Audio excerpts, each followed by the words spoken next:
Halo, apa kabar semua? Salam investasi, yo yo yo. Ketemu lagi dengan saya Yosi Girsang. Kali ini kita akan membahas tentang saham yang cukup menarik, yaitu saham PT Telekomunikasi Indonesia Tbk atau sering kita dengar dengan nama Telkom. Nah, pertanyaannya adalah, apakah sudah saatnya kita membeli saham Telkom? Nah, itu dia. Nah, pembahasan ini sebenarnya Anda sudah bisa baca kalau Anda masuk ke website media, ya. Yang pertama itu adalah media namanya tagar.id, ya. Sebentar, tagar.id.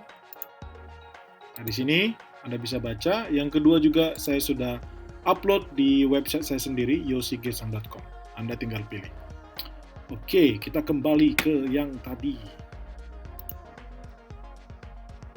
Nah, pertanyaannya sekarang situasi awal dulu nih. Jadi selama setahun terakhir untuk saham Telkom itu bisa dikatakan sudah turun cukup dalam ya.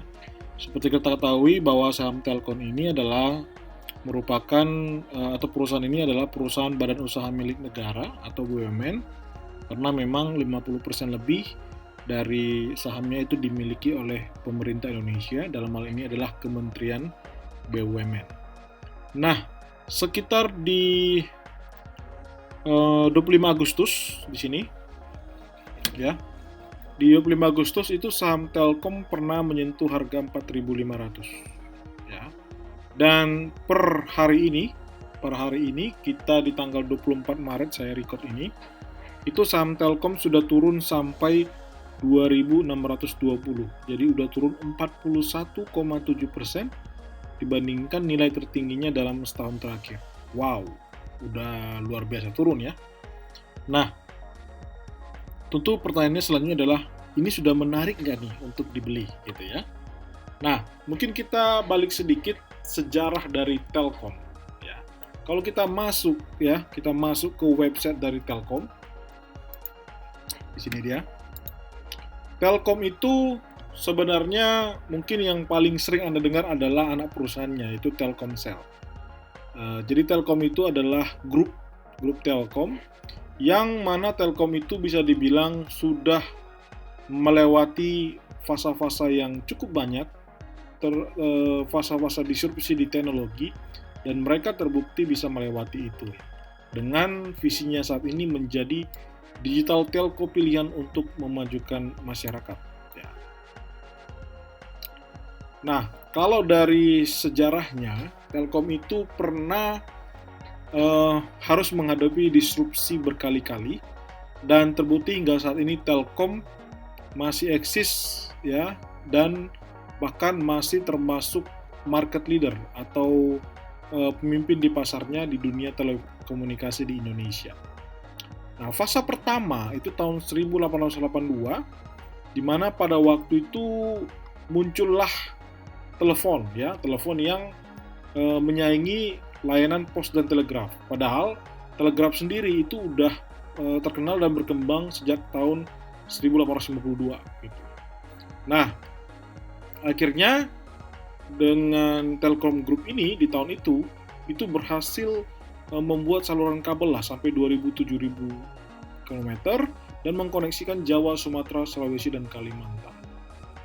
Sehingga akhirnya telepon memikat masyarakat, dan tahun 1852 Telkom itu sudah banyak digunakan sebagai sambungan interlokal, jadi antar kota, antar provinsi, dan tahun 1929 itu orang sudah bisa bertelepon ke luar negeri, jadi lewat jalur internasional. Nah, fase kedua itu adalah tantangan di Telkom tahun 57, yang mana setelah kita merdeka dari pemerintah Belanda, akhirnya banyak perusahaan Belanda yang diakuisisi Indonesia. Ya. Dan waktu itu, Pak Presiden Soekarno punya visi untuk menjadikan seluruh perusahaan negara itu menjadi public corporation. Lalu PTT pada waktu jabatan PTT itu diubah menjadi perusahaan negara pos dan telekomunikasi atau PN Postal, sehingga itu lebih modern dan otonom. Dan akhirnya pada pada tanggal 6 Juli tahun 65, pemerintah itu menetapkan peraturan pemerintah nomor 30, yaitu mendirikan perusahaan negara telekomunikasi, ya. Yang mana itu akhirnya dipisahkan industri pos yang tadi, pos telegraf, dan telekomunikasi dalam PN Postal namanya.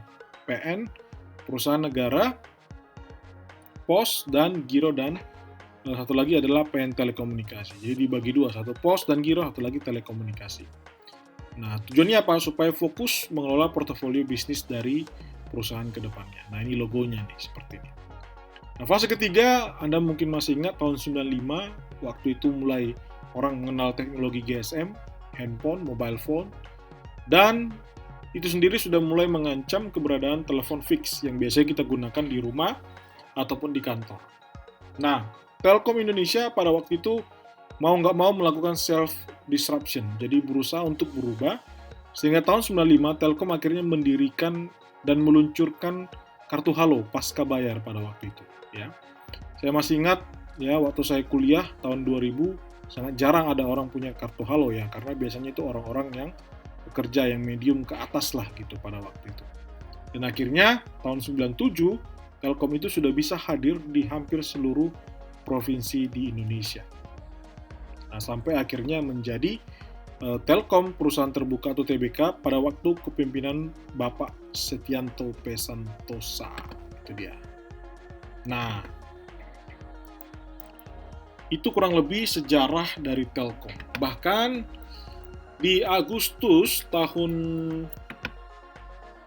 kalau kita lihat di sini dia, ya, di Agustus tahun 2 tahun yang lalu 2018 itu telah diluncurkan satelit merah putih milik Telkom, yaitu SpaceX, yang mana itu diluncurkan. SpaceX ini adalah perusahaan transportasi luar angkasa, mungkin Anda tahu, yang dimiliki oleh Elon Musk. Pada waktu itu di-launch di Cape Canaveral di Florida, Amerika Serikat. Artinya apa? Artinya fase sekarang adalah itu sudah erat kaitannya dengan semakin berkembangnya era digital. Dan jadi masyarakat justru sekarang lebih banyak menggunakan paket data, ya, paket data 3G ataupun utamanya 4G untuk baik itu bertransaksi, ya, jual beli di marketplace, dan juga menikmati layanan streaming lah di smartphone. Bahkan sekarang orang juga telepon itu tidak lagi jarang menggunakan jaringan GSM atau SMS. Banyak yang sekarang telepon menggunakan aplikasi digital, ya, misalkan WhatsApp, Telegram, Line, yang mana itu mengkonsumsi data, ya.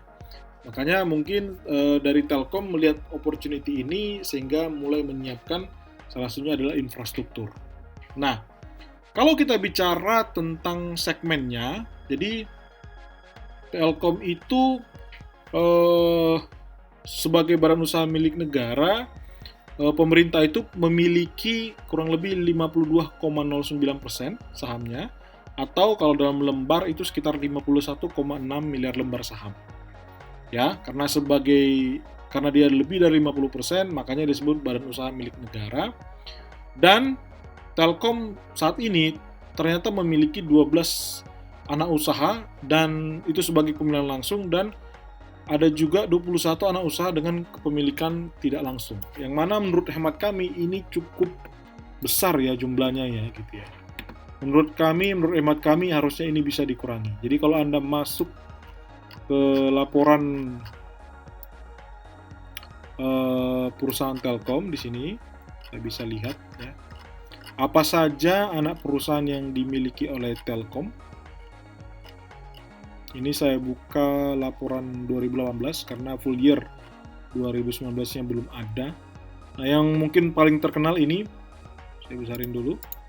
PT Telekomunikasi Seluler atau Telkomsel, ya.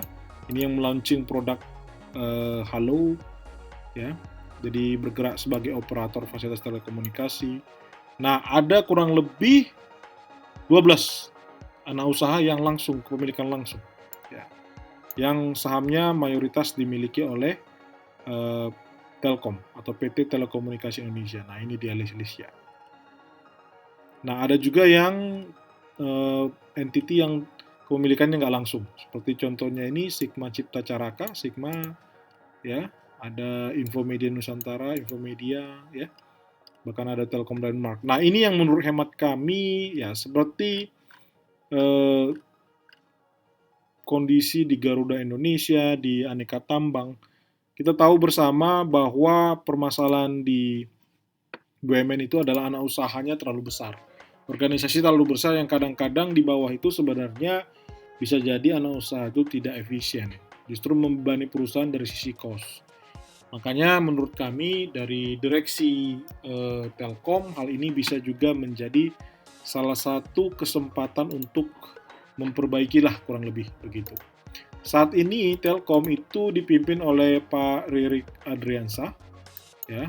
Saya pernah beberapa kali ketemu beliau juga. Kebetulan kita dari satu alma mater dari ITB, ya.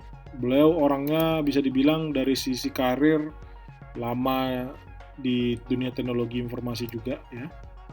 Dan tampaknya sangat berpengalaman bahkan sampai pernah menjadi direktur utama dari Telkomsel.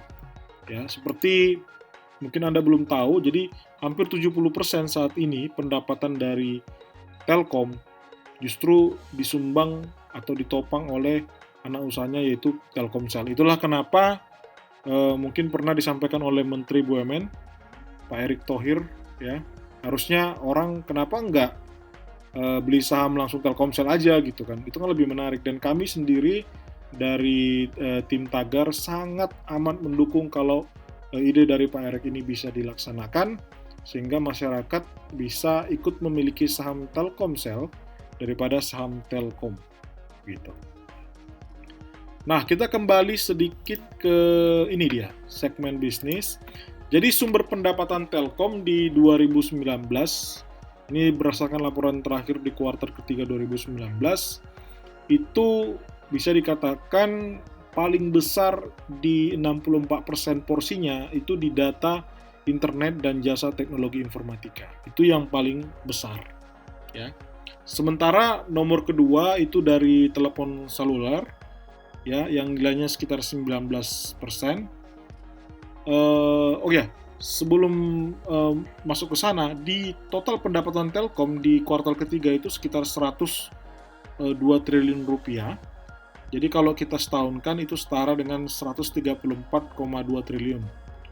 Dan tadi saya bilang 64% dari data, internet, kemudian 19% dari telepon seluler, baru lain-lainnya.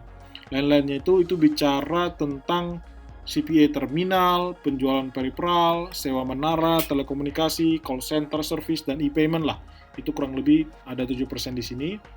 Dan untuk bagian lainnya adalah interkoneksi dan ada juga telepon fix yang mana itu tiap tahun terus menurus porsi atau persentasenya.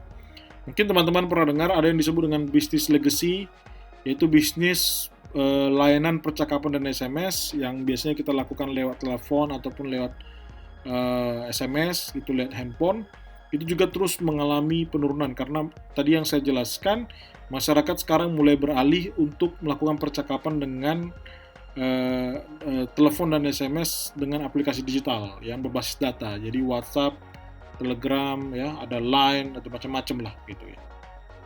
Nah, jadi bisa dibilang memang sekarang persaingannya ke arah data.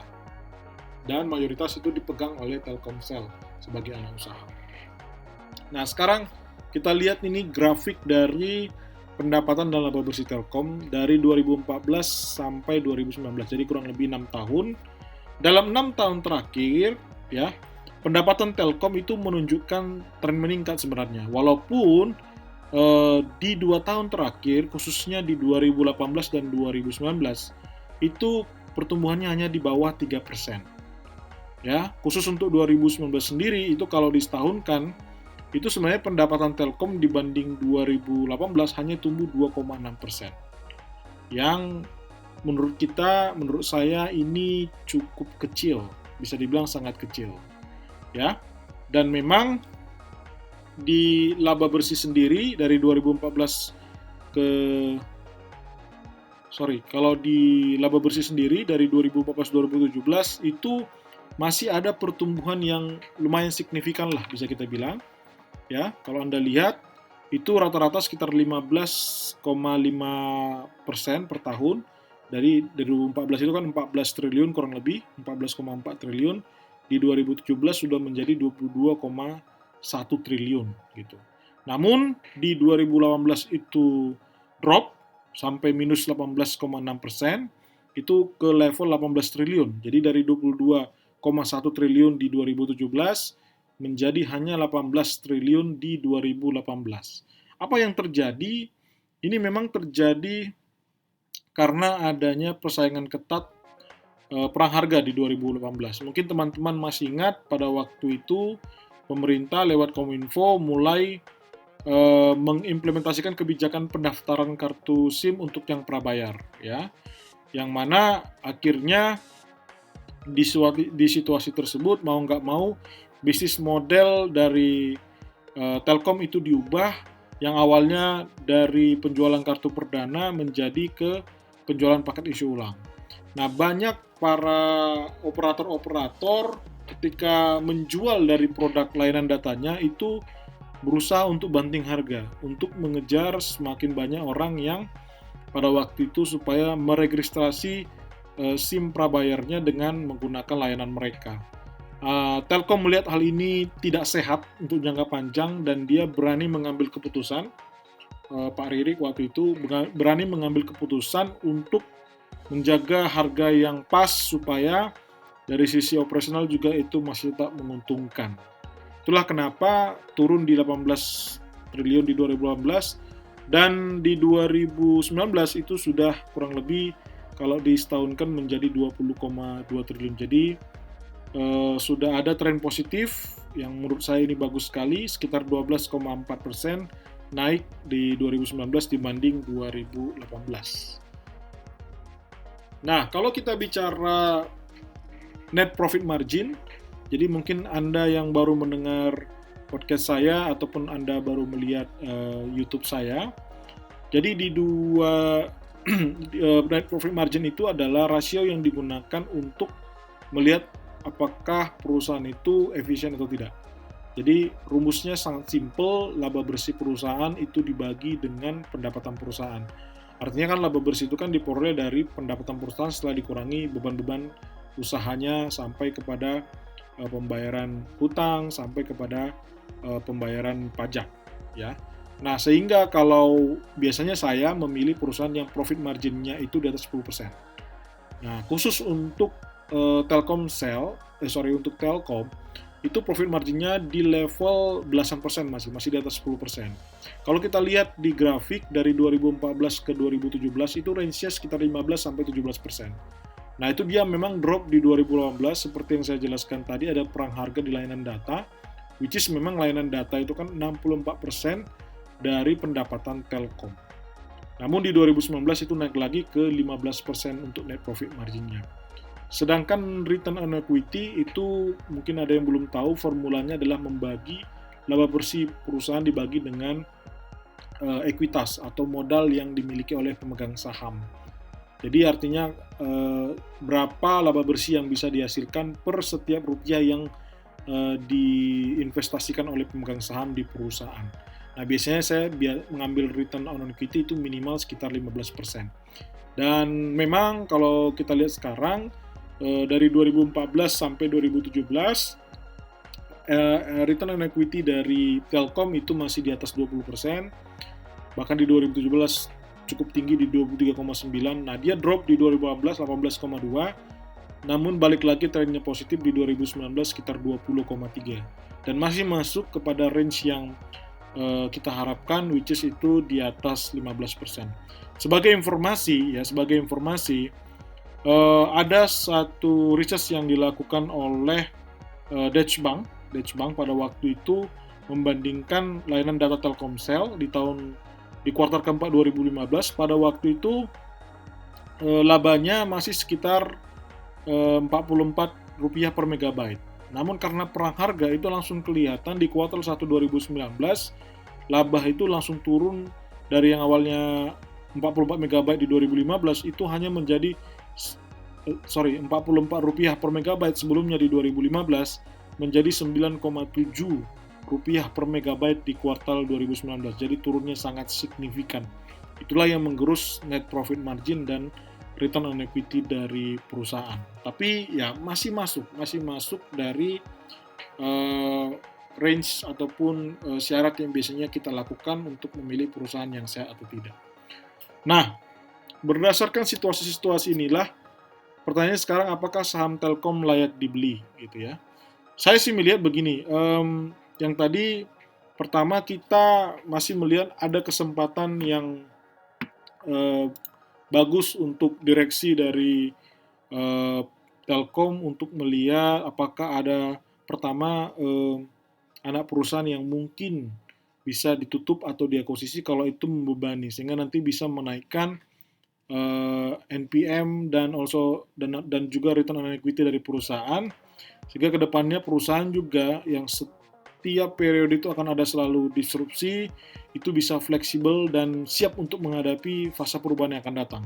Karena apa? Nanti kedepannya beberapa tahun ke depan, mungkin 5 tahun ke depan, itu udah bicara layanan data 5G yang membutuhkan capex yang cukup besar, dan ini menurut saya tantangan atau hal yang perlu kita cermati kalau kita mau memegang saham dari Telkom ini untuk jangka panjang. Karena untuk bisa menyiapkan infrastrukturnya itu pasti butuh capex atau belanja modal yang tidak sedikit. Nah, yang kedua adalah tadi saya juga jelaskan, kita berharap sebenarnya kalau bisa PT Telekomunikasi Seluler atau Telkomsel, anak perusahaan dari Telkom yang justru masuk ke bursa efek. Ya, karena apa? Karena ya tadi 70% dari pendapatan Telkom ternyata dari Telkomsel. Ya, Pak Erick Thohir sempat menyentil juga mengatakan sekarang ini justru perusahaan telekomunikasi itu bicara tentang big data atau cloud, ya. Bagaimana menyimpan data dan informasi itu di server, dan itu banyak dilakukan oleh perusahaan-perusahaan besar. Harusnya yang saat ini kebanyakan dari perusahaan asing gitu ya. Harusnya Telkom bisa mengambil peran di sana, dan tampaknya untuk hal ini masih ketinggalan gitu loh. Nah, sekarang kalau kita bicara valuasi, kita bicara tentang PE ratio, price earning ratio. Jadi sepanjang 6 tahun terakhir, kalau kita lihat di sini, saya gedein dikit. Kalau kita rata-ratakan, PE ratio terendah rata-rata dari Telkom selama 6 tahun terakhir itu 16,5 kali. Ya, pernah paling rendah itu di 14 kali, yang terendah yang paling tinggi di 18 kali. Ya. Nah, sekarang dengan harga sekarang Telkom di 2.620 per 24 Maret 2020 itu PE rasio Telkom di 12,8 kali. Jadi memang sekarang posisinya sudah diskon. Ya, karena rata-rata sendiri 16,5, bahkan yang paling rendah dalam 6 tahun terakhir itu hanya di PE rasio 14. Jadi ini adalah PE rasio terendah yang baru lagi di 12,8. Tapi hati-hati karena memang sekarang pasar masih belum stabil mengingat efek dari wabah pandemi dari virus corona COVID-19 yang kita tidak tahu seberapa besar market akan bereaksi. Karena banyak investor asing saat ini justru mengeluarkan dananya dari pasar saham dan mereka mengkonversinya ke dalam bentuk dolar Amerika Serikat. Itulah kenapa juga rupiah terlihat melemah sampai ke level 16.600 rupiah per dolar Amerika Serikat. Jadi kalau saya sarankan misalkan nih Anda mau tertarik beli saham ini, belilah bertahap. Simpelnya begini, misalkan Anda punya dana 10 juta, itu pembelian Anda bisa bagi ke 3-5 kali. Katakan misalkan Anda beli 5 kali, setiap pembelian 2 juta, 2 juta, 2 juta.